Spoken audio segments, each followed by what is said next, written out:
it's nice to finally have you. I know that you've been very, very busy, Secretary. Yes, really busy because of the preparation. Yeah, how's the preparation so far? Actually, we started already, as early as July, we already started the preparation. So up to now, in fact, yesterday I came from Davao. I went straight to the OT office. So it's an everyday meeting already. Ganun ba ka? What is the biggest challenge of staging? I'm sure ang dami po, a Miss Universe pageant here in the Philippines. Concerns, the security, the ancillary events. The events will be in the provinces.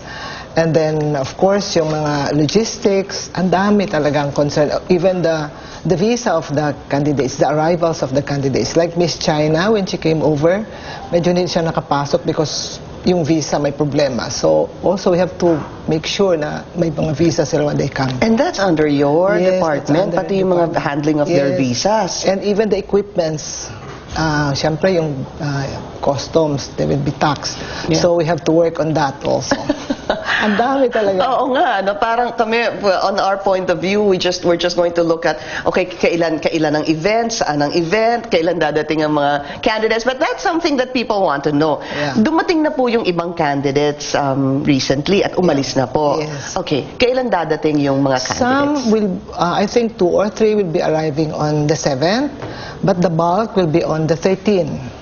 On January 13, they'll start coming in because on the 14th, there will be already an event. They will be going to the provinces. So 14th, umpisa na yung pag-ikot nila sa mga probinsya, Secretary. 14th. Where are they going? How many places? On the 14th, they'll go to Boracay for the photo shoot. And then on 15, in Vigan. And then on the 16th, I have some. So meron tayong Boracay on the 14th, Vigan on the 15th. On the 16th, there will be a governor's ball in Manila. That's in Manila. And then on the 17th, that will be in Cebu for the swimwear competition. It's a competition already. Sa 17th? Sa 17th in Cebu. Okay. Yeah. And then on the 18th, will be in Baguio. It's a photo shoot also. On the 19th, they will be in Davao. Some will be in Batangas for photo shoot at Pico de Loro. And then in Iloilo. So may split yung into 3. The groups will be split into 3. And then on the 20th, Solar will host a dinner at Manila Hotel for them.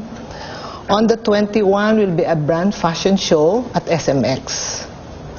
22 there will be a food festival at Manila Hotel with Pia, and then women empowerment in the evening. And then on the 23rd, they will visit Malacañang, and then National Gift Auction. So the 23rd, Secretary, is that a courtesy call to the President? So all of them. Lahat ng mga kandidata. Yes, how many candidates are coming? We're expecting as of now 88, but it could even go up. We're expecting around 90 plus. Wow, that's a lot. And they will all be housed in one hotel. Yeah, okay. Conrad. The Conrad Hotel, lahat po sila.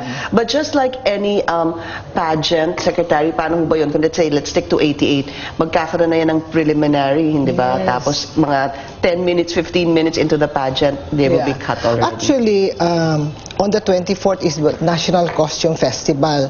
From 25 down, mga rehearsals na yan. They will be very busy up to the...